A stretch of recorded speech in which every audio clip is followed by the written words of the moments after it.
Good morning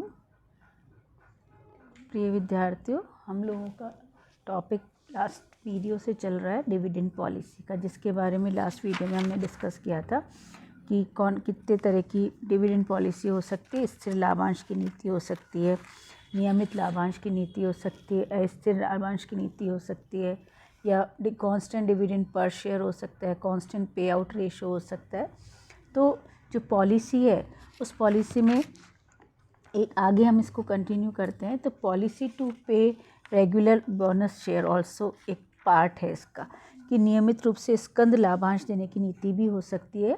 वो क्या हो सकती है कि लाभांश नकद देने की जगह बोनस अंशों में दिया जाता है। बोनस अंश का मतलब होता है कि आपको लाभांश बांटा नहीं जा रहा, पर जो उसके एवज में उस लाभांश की अमाउंट के बराबर अंश आपको और वितरित कर दिए जाएंगे। The bonus shares means more shares are being distributed among existing shareholders in lieu of dividend payment। यानी डिविडेंड की पेमेंट की जगह आप लाभांश की जगह अंश दिए जाते हैं। तो वो तब किया जाता है जब उनको पर्याप्त रोकड़ देने की आवश्यकता होती है और आय है नहीं, तो उससे कंपनी क्या करती है, बोनस अंश जारी करती है। पर इससे एक प्रॉब्लम ये हो जाती है कि क्योंकि शेयर होल्डर्स को कैश में कुछ भी नहीं मिलता, तो उनकी जो अंश की जो प्रति अंश आय है, कंपनी की प्रति अंश आय यानी पर शेयर इनकम बहुत गिर जाती है और मार्केट प्राइस भी गिर जाती है।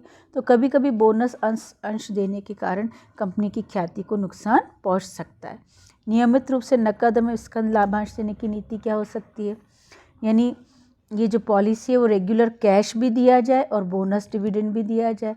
तो नियमित रूप से कई बार क्या होता है, कंपनी के जो गवर्निंग बॉडी होती है या डायरेक्टर्स होते हैं वही सोचते हैं कि we should pay a regular dividend in terms of cash, यानी कैश में भी वो पे करें। तो नियमित लाभांश और अतिरिक्त लाभांश में बड़ा डिफरेंस होता है, जबकि जो कंपनियां होती हैं वो कंपनियां इसको डिक्लेयर करती है कि that will be a regular and what shall be the additional dividend. तो कभी कभी कंपनी के पास एडिशनल प्रॉफिट्स होते हैं, एबनॉर्मल प्रॉफिट्स होते हैं। उस केस में गवर्नमेंट ये बोर्ड ऑफ डायरेक्टर्स ये कर सकते हैं कि आय में वृद्धि होने के कारण ये भविष्य में कमी नहीं आए, तो लाभांश को जो एडिशनल जो डिविडेंड होता है उसको नियमित लाभांश में परिवर्तित किया जा सकता है, और ऐसा करने पे लाभांश दर में वृद्धि भी हो सकती है। तो ये शेयर होल्डर्स के सामने एक अनिश्चय भी हो सकता है कि कब उनको डिविडेंड रेगुलर मिलेगा और कौन सा एडिशनल मिलेगा। तो कभी कभी कंपनी के पास एडिशनल इनकम होने पर ये पॉलिसी हो सकती है कि इट मे पे regular cash and bonus dividend. तीसरी बात अपन कहते हैं इसी डिविडेंड पॉलिसी में इरेगुलर डिविडेंड पॉलिसी। इरेगुलर का मतलब जब उनके फ्लक्चुएशंस आते हैं, कभी आय की अनिश्चितता होती है, कभी ऑपरेशन बहुत अच्छा नहीं हो रहा होता है, लिक्विड सोर्सेज की कमी होती है, नियमित लाभांश नीति का कंपनी की वित्तीय स्थिति में विपरीत प्रभाव हो जाता है। इन सब कारणों से क्या हो सकता है कि उनके जो फ्लक्चुएशंस आते हैं उन फ्लक्चुएशंस के कारण उनके क्रियान्वयन से पर्याप्त लाभ होने की संभावना नहीं होती है। तो वो इरेगुलर ये हो सकते हैं कि जो प्रोजेक्ट्स हैं उनके कारण कंपनी को लगता है कि भाई इनकम में कमी आ सकती है या इरेगुलर इनकम हो सकती है, तो उसके साथ साथ कंपनी क्या डिसाइड कर लेती है कि इरेगुलर डिविडेंड दिया जाएगा, कभी डिविडेंड दिया जाएगा और कभी डिविडेंड नहीं दिया जाएगा। तो ये हो सकता है। फिर बात आती है कि कंपनी कभी कभी ये भी सोच सकती है कि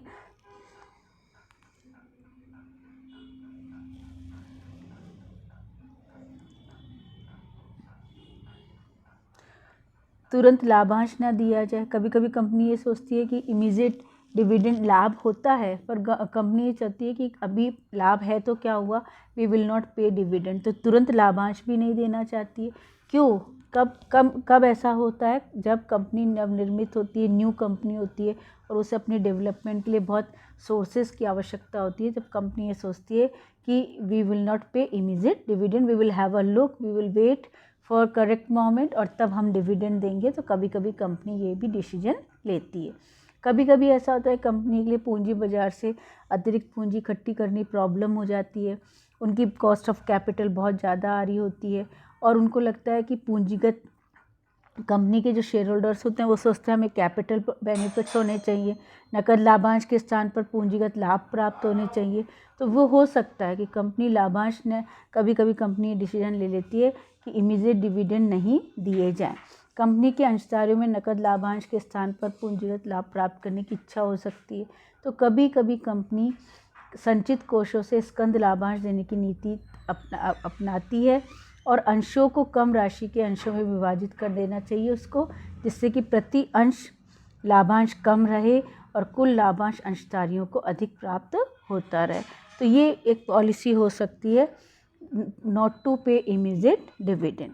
फिर बात आती है लाभांश के प्रकार। ये हमारे सामने एक डायग्राम है जिसमें हमको कई तरह के लाभांशों की बात कही गई है कि प्रतिभूति के अनुसार, जैसे प्रतिभूति के अनुसार है अधिमान लाभांश, समता लाभांश, लाभांश के समय के हिसाब से अंतरिम लाभांश हो सकता है, नियमित लाभांश हो सकता है, भुगतान के माध्यम के अनुसार नकद लाभांश हो सकता है, स्क्रिप या बंद पत्र लाभांश हो सकता है, स्कंद लाभांश हो सकता है।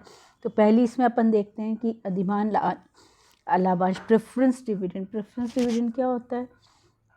जो प्रेफरेंस शेयर होल्डर्स को ये पहले से ही तय कर दिया जाता है कि उन्हें किस दर से डिविडेंड दिया जाएगा, यानी किसी वर्ष लाभांश दिए जाए नहीं दिया जाए, पर जो रेट होती है डिविडेंड की वो फिक्स होती है। 2% preference share, 3% preference share, 5% preference share.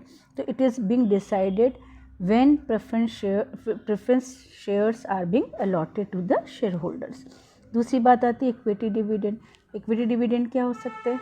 लाभांश देने या ना देने।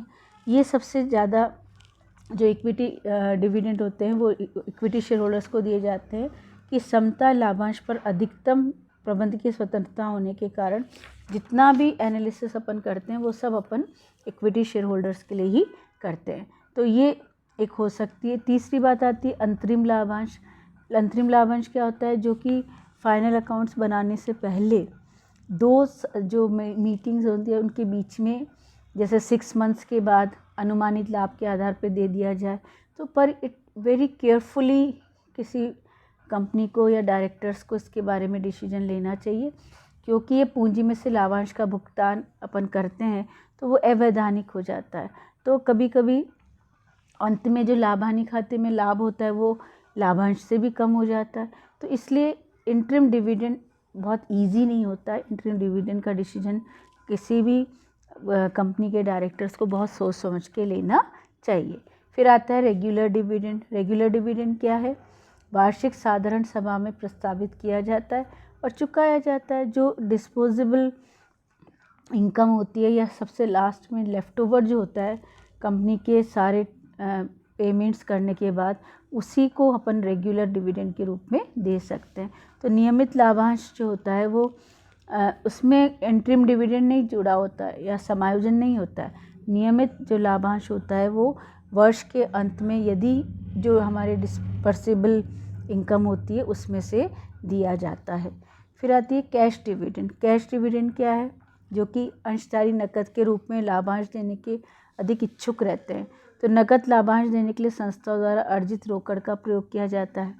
बैंक से अल्पकालीन ऋण प्राप्त कर लिया जाता है। नकद लाभांश एवं इसकी मात्रा का निश्चय करते समय संस्था की रोकड़ एवं कार्यशील पूंजी आवश्यकता है, ऋण भुगतान दायित्व, दीर्घकालीन एवं अल्पकालीन आवश्यकता है, ऋण एवं समता पूंजी की उपलब्धता, अर्जनों की राशि, स्थिरता, इन सबको ध्यान में रखते हुए डिसीजन लेना चाहिए कि what shall be the cash dividend for the share holders.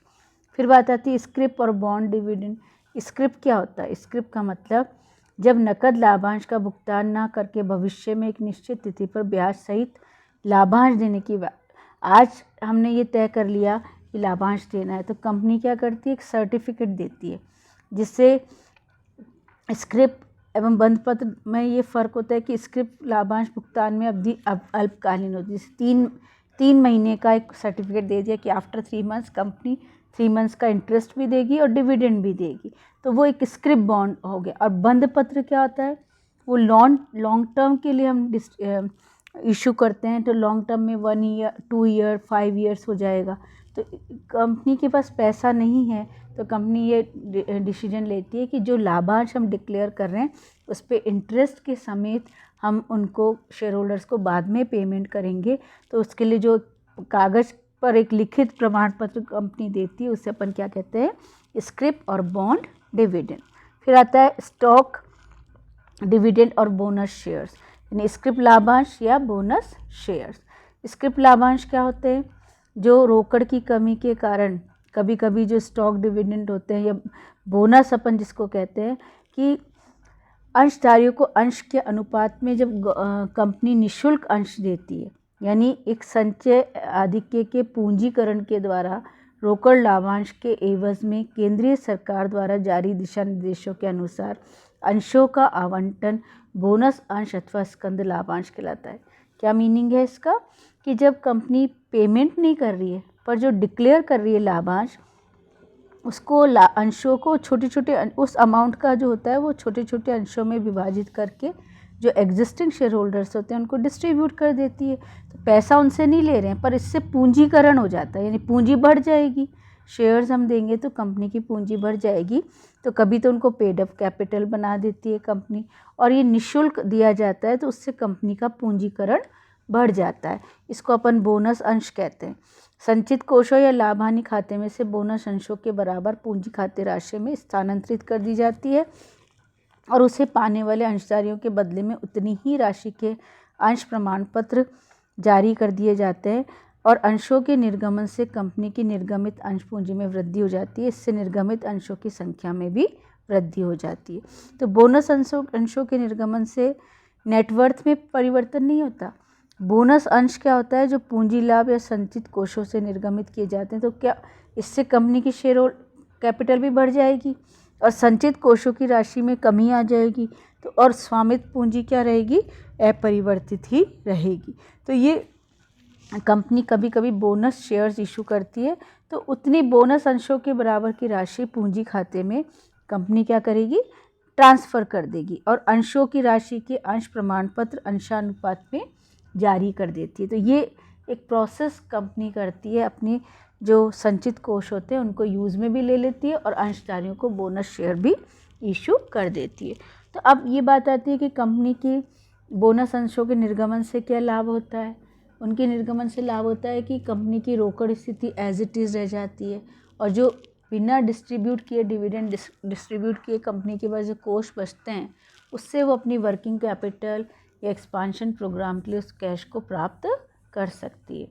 Secondly आता है, इससे कंपनी को इकोनॉमी भी होती है कि न तो उनको कोई अंडरराइटर्स जो होते हैं उनको कमीशन देना पड़ता है, न दलालों को दलाली देनी पड़ती है, न प्रॉस्पेक्टस इशू करने पड़ते हैं, न रजिस्ट्रेशन कराना पड़ता है, बट कंपनी को केवल अंश प्रमाण पत्र जारी करने होते हैं। तो इससे क्या होता है, उनके खर्चों में कमी आ जाती है।